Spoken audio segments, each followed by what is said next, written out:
Perlas del libro de Oseas. Con frecuencia se escuchan discusiones acerca de quién pertenece a la religión verdadera. Todos dicen que forman parte de la religión verdadera. ¿Pero qué dice la Biblia acerca de la religión verdadera?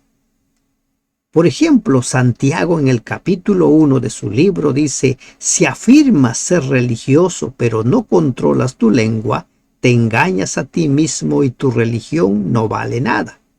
Y añade: la religión pura y verdadera, a los ojos de Dios Padre, consiste en ocuparse de los huérfanos y de las viudas en sus aflicciones y no dejar que el mundo te corrompa. De esa manera define la palabra de Dios la religión verdadera. Te damos gracias, Dios, porque nos permites meditar esta mañana en el capítulo 6 del libro de Oseas. Danos sabiduría, Señor, para poder entender. Permítenos tener discernimiento y, sobre todo, disposición de aceptar tu palabra. En el nombre de Jesús te lo pedimos. Amén. El capítulo 6 del libro de Oseas habla acerca de la insinceridad del arrepentimiento de Israel, de un pueblo que dice ser pero no es, de un pueblo que dice hacer pero no hace. Y ese es lamentablemente una verdad, una realidad también la nuestra. Vemos con frecuencia cristianos que se pelean, cristianos que ofenden, cristianos que agreden. Hay quienes consideran que como su religión es verdadera, entonces creen que tienen el derecho de ofender, de agredir, olvidando cuál es la razón de ser de la palabra de Dios en nuestra vida.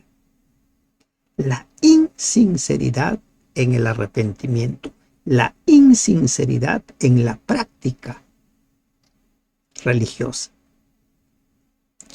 ¿Qué dice la palabra de Dios en relación a cómo es que nosotros debemos practicar la religión? Venid y volvamos a Jehová, porque Él arrebató y nos curará, hirió y nos vendará. Dios una vez más está invitando, dice: venid y volvamos. Hay que volver. Nos hemos alejado, hay que volver. Dios siempre invita. ¿Y qué dice? Porque Él arrebató. El arrebatar, el destruir, el condenar, no es algo natural en Dios. El profeta Isaías, en el capítulo 28, versículo 21, describe esta obra de arrebatar, de destruir, de castigar, con una obra extraña. El amor que Dios nos tiene hace que cuando nos castiga haga una extraña obra, una obra que está poco dispuesto a realizar. El propósito esencial de la disciplina que emplea el Señor es producir en nosotros una reforma en la vida. Por eso en ocasiones permite que seamos sometidos a pruebas, a crisoles, para que nosotros nos demos cuenta de nuestra necesidad de Dios. Pero lamentablemente, muchas personas, cuando están en los crisoles, en lugar de ver oportunidades para volver a Dios, llegan a la conclusión que Dios no existe, o que el Dios de la iglesia donde congregan no es el Dios a quien deben seguir, sino van buscando de iglesia en iglesia al Dios verdadero. Pero lo trágico es que no buscan a Dios en su palabra, sino en las congregaciones. Nos curará, hirió y nos vendará. Es Dios quien nos va a curar. Es Dios quien nos va a sanar. El verdadero médico es el Señor y no el Jareb, del cual habla el capítulo anterior, el Jareb asirio, ni ningún otro ser humano. Dios es el que va a sanar. ¿Cuántas personas andan con el corazón herido? ¿Cuántas personas andan con el corazón sangrante? Y esas heridas internas no sanadas son reflejadas y manifestadas hacia su semejante en forma de ira, en forma de agresión, de abuso. Nos dará vida después de 2 días, y en el tercer día nos resucitará y viviremos delante de él. Algunos han tomado este versículo para decir, aquí se anuncia la resurrección de Jesús. Pero si nosotros vemos todo el contexto de este capítulo, no vamos a encontrar ninguna referencia profética a la resurrección de Jesús. Por el contrario, como dice el versículo 1, nos curará, hirió y nos vendará. Él va a sanarnos, Él va a restablecernos. Y ahora dice, nos dará vida después de 2 días y en el tercer día nos resucitará. Una especie de tiempo indefinido. Puede ser en 2 días, puede ser en 3 días, pero Dios es el que sana. Dios es el que venda. Dios es el que restablece los corazones. Dios es el que hace milagros. Él. Y conoceremos y proseguiremos en conocer a Jehová. Después que Dios ha restablecido, después que Dios ha curado, ha vendado, después de que Dios los ha vuelto a la vida, conoceremos y proseguiremos en conocer a Jehová. Nuestro conocimiento de Dios va en aumento. No podemos conformarnos solo a una pequeñita luz. La luz debe ir en aumento, como el alba está dispuesta a su salida. Y vendrá a nosotros como la lluvia tardía y temprana a la tierra. Nuestro Redentor, nuestro Señor Jesucristo, es apropiadamente el alba o la aurora que proviene de lo alto. Así como el alba matinal aparece, queda y suavemente sobre la tierra, despejando las sombras de la noche y despertando el mundo a una nueva vida y actividad, así también nacerá el sol de justicia y en sus alas traerá salvación, como dice Malaquías 4:2. Cristo no vino con un despliegue externo de gloria para deslumbrar los sentidos humanos, más bien dio a los hombres la medida precisa de luz, de esa luz necesaria para la salvación de cada una de las personas. Vendrá a nosotros y se va a manifestar como el alba. Vendrá como la lluvia tardía y la temprana. La lluvia temprana que venía después del verano y caía después de fines de octubre hasta comienzos de diciembre, permitía la siembra en el otoño, cuando comenzaba el año civil y agrícola judío. La lluvia tardía, por su parte, caía entre marzo y abril, que predecía y favorecía una cosecha abundante. De esa manera Dios quiere manifestarse en nuestra vida, salir como el alba, llegar a nosotros como la lluvia tardía y temprana, hacer que crezcamos continuamente en el conocimiento de Él. Por eso es que la palabra de Dios se está reiterando varias veces y aquí también se reitera la palabra conocer a Dios. Que crezca nuestra relación con Él, que nuestra relación sea cada vez más estrecha. ¿Qué haré de ti, Efraín? ¿Qué haré de ti, oh Judá?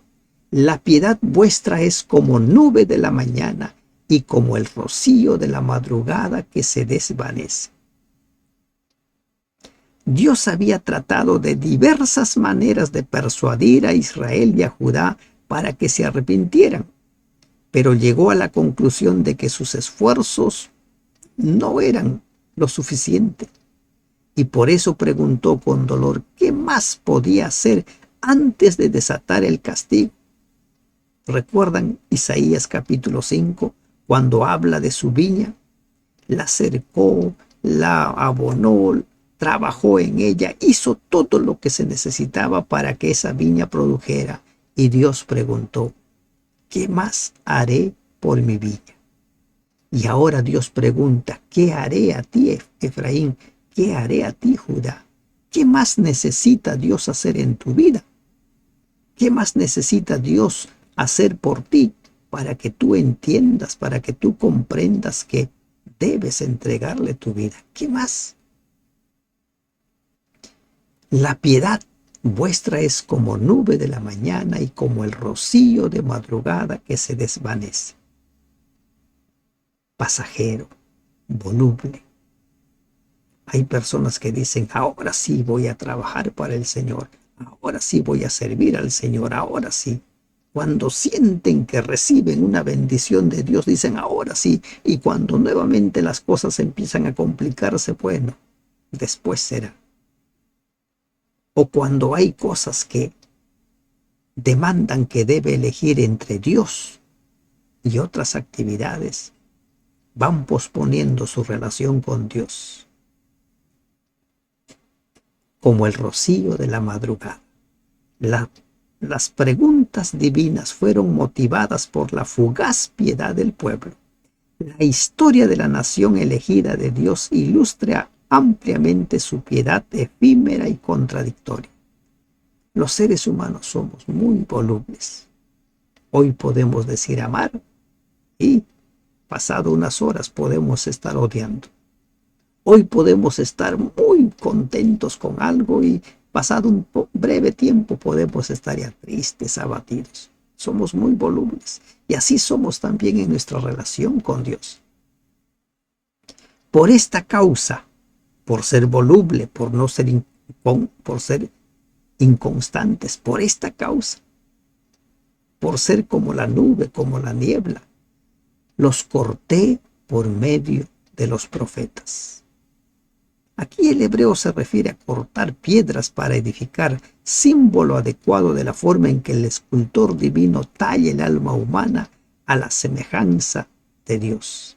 Como dice Santiago 3:9, los corté por medio de los profetas, con las palabras de mi boca los maté, y tus juicios serán como la luz que sale.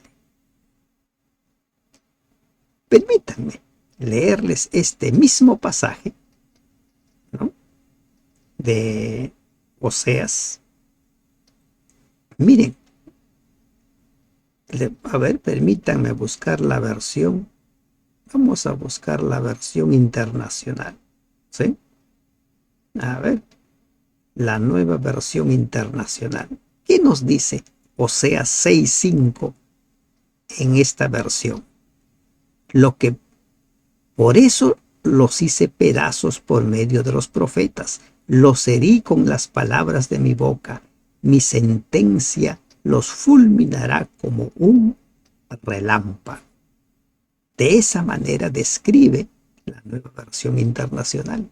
Pero ¿qué nos está diciendo aquí Reina Valera? Por esta causa los corté por medio de los profetas. Y la idea en sí es cómo es que Dios con su palabra nos va formando, nos va transformando. Con las palabras de mi boca los maté. Como Jesús dijo, yo soy la roca, y quien cae contra esta roca quedará despedazado. Todas sus creencias, todos sus argumentos, todo lo que representa su persona alejada de Dios desaparece. Y tus juicios serán como luz que sale. Como luz que va saliendo, como el alba que va brillando, que va en aumento. Miren, Dios está haciendo una especie de comparación entre las decisiones de un pueblo voluble y qué es lo que Dios se propone hacer en la vida de cada una de las personas. Y continúa en el versículo 6. con la misma idea del versículo 5. Misericordia quiero y no sacrificio. Los sacrificios tenían un propósito. El propósito era que ellos vieran en esos sacrificios el infinito amor de Dios, que vieran allí al Cordero de Dios, que vieran allí el sacrificio que haría Dios por la vida de cada uno de ellos. Pero llegó un momento en que los sacrificios simplemente se convirtieron en eso: animales que se sacrificaban, ofrendas que se entregaban, pero no había conversión. Los corazones no eran entregados, los corazones no eran circuncidados. Entonces Dios dice: misericordia quiero y no sacrificio. ¿Qué es misericordia? La misericordia podemos entenderlo nosotros desde 3 áreas, pero la misericordia es más que un sentimiento. No es simplemente algo que yo siento, sino es acción. La misericordia nos lleva a hacer, tener compasión y clemencia por los que están sufriendo. ¿Cómo yo ayudo a las personas que están sufriendo?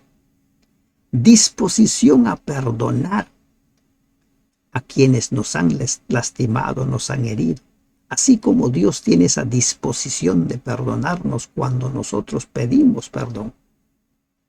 Misericordia también es voluntad para ayudar a las necesidades de las personas, dar de nosotros.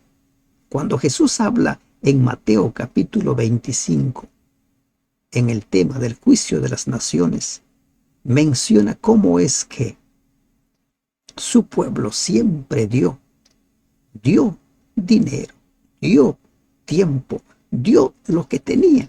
Las bendiciones que Dios le daba, ellos fueron compartiendo. Por cuanto lo hicisteis por estos pequeñitos, por mí lo hicisteis. Misericordia quiero, no sacrificio. En el tiempo de Jesús, los hijos se habían desentendido de su padre con el pretexto de que entregaban el corbán, una especie de ofrenda. Y ellos decían: bueno, mi corbán he entregado, por lo tanto ya no tengo necesidad de velar por la necesidad de ustedes, y abandonaban a los padres. La religión pura y sin mácula, que es ver por las necesidades de nuestros semejantes. Y continúa: y conocimiento de Dios más que holocaustos, conocer a Dios, tener intimidad con Dios, pero conocer a Dios tal como lo describe su palabra, conocer el carácter de Dios, conocer la persona de Dios tal como lo dice su palabra, no como el Dios que nos hemos formado. Muchas personas se han formado un Dios que no es bíblico. Y entonces ellos dicen: bueno, Dios comprenderá. Dios no justifica el pecado.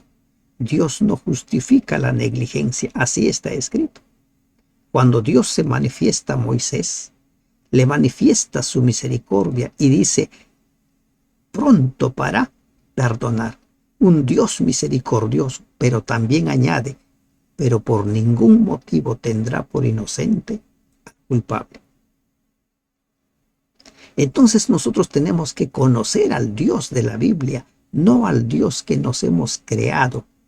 Así como las personas han ido levantando ídolos según su gusto y su parecer, las personas han ido creando un Dios, un concepto de Dios a su medida. Un Dios que justifica sus negligencias, un Dios que justifica sus fracasos. Y dicen: bueno, somos humanos, ¿quién no comete un error? Olvidando que la corona de vida está separado para los vencedores. Conocimiento de Dios más que holocaustos. No te conformes con programas, no te conformes con actos. Lo importante es tu relación con Dios, tu conversión, la circuncisión de tu corazón. Mas ellos, cual Adán, traspasaron el pacto. Allí prevaricaron contra mí. ¿Qué pasó con Adán? Decidió creerle a Satanás y no creerle a Dios. ¿Qué sucedió con el pueblo de Dios? Decidieron creerle a los ídolos, a las otras formas de adoración y no creerle a Dios. Abandonaron a Dios. ¿Qué sucede en nuestros tiempos? La gente ha creado, ha levantado formas de adoración a Dios a su manera. Miren, este mensaje está dirigido a su pueblo. Nosotros hablamos mucho, por ejemplo, los adventistas, acerca de guardar los mandamientos. Pero ¿cómo guardamos los mandamientos? Hay algunos que hablan de esforzarse. Yo me esfuerzo por servir al Señor. Hay algunos que han entendido que deben interiorizarlo, que debe formar parte de su vida. Pero ¿qué dice su palabra? Traspasaron. Hay que creerle a Dios. ¿Y cómo le vamos a creer a Dios? Por medio de su palabra. Galaad, ciudad de hacedores de iniquidad, manchada de sangre. Ciudad de hacedores de iniquidad. Así como Sodoma y Gomorra, una ciudad hacedora de iniquidad. Miren, los que justifican con frecuencia sus errores, mira, somos débiles, mira, ¿quién no peca? Recuerden, Galaad, hacedora de iniquidad, manchada de sangre. Su pecado no fue pasado por alto. Sodoma, su pecado no fue pasado por alto. Y así podemos ir mencionando casos de ciudades, de personas cuyos pecados no fueron pasados por alto. Recuerda, no fue pasado por alto. Los pecados deben ser confesados, debe haber conversión, debe haber entrega total. Y como ladrones que esperan a algún hombre, así una compañía de sacerdotes mata en el camino hacia Siquem. Así cometieron abominación. Una vez más nos encontramos con líderes que olvidaron su razón de ser, que olvidaron su llamado y empezaron a hacer lo que les parece. Empezaron a utilizar la autoridad, el cargo, para beneficio propio, para abusar de los demás. Como ladrones que esperan a algún hombre. Mire esa descripción. Cuando Jesús cuenta la historia del samaritano, habla de un hombre que fue golpeado, herido por los ladrones. Y así lo describe ahora Oseas por medio, ¿no?, de la palabra de Dios, como ladrones que esperan a algún hombre. Así una compañía de sacerdotes mata. Una terrible descripción de la impiedad de los sacerdotes de los lugares altos. El líder que pierde su razón de ser, que pierde de vista su llamado. ¿Para qué fue llamado? En la casa de Israel he visto inmundicia. Allí fornicó Efraín y se contaminó Israel. Dios lo ve todo. Recuerda eso. Recuerda esta perla. Dios lo ve todo. En el lugar más oculto a donde puedas ir, allí están los ojos del Señor. Él te ve. Vivimos tiempos en los cuales las ciudades tienen cámaras por todo lado, ¿verdad? Vemos ahí en las noticias cómo cuando los ladrones empiezan a huir, una cámara lo va persiguiendo, luego otra y otra, y prácticamente hay ciudades en las cuales ya uno no puede pasar desapercibido. Estás en un parque, hay una cámara, estás en una calle, hay una cámara. Algo mucho más grande que eso son los ojos de Dios. Aún en los lugares más ocultos, aún en los lugares más oscuros, allí están los ojos de Dios. He visto tu inmundicia. Él sabe de tus caídas, de tus fracasos, de tus pecados. Por eso es que no hay sentido en que nosotros ocultemos, callemos nuestro pecado. Lo que tenemos que hacer con nuestro pecado es confesarlo y pedir su misericordia, pedir su perdón. No tiene sentido callarlo porque Él lo conoce. Él lo sabe. Para ti también, oh Judá, está preparada una siega. Cuando yo haga volver el cautiverio de mi pueblo. No justifiques tu pecado. No te justifiques por tus debilidades.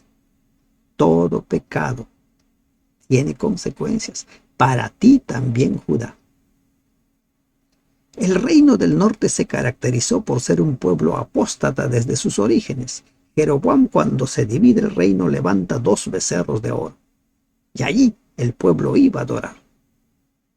Y entonces ellos llegaron un momento a considerarse superiores al reino del norte, olvidando que ellos estaban en los mismos caminos. ¿Y qué les dice Dios? Para ti también, oh Judá, está preparada una siega. ¿Cuál es la lección aquí?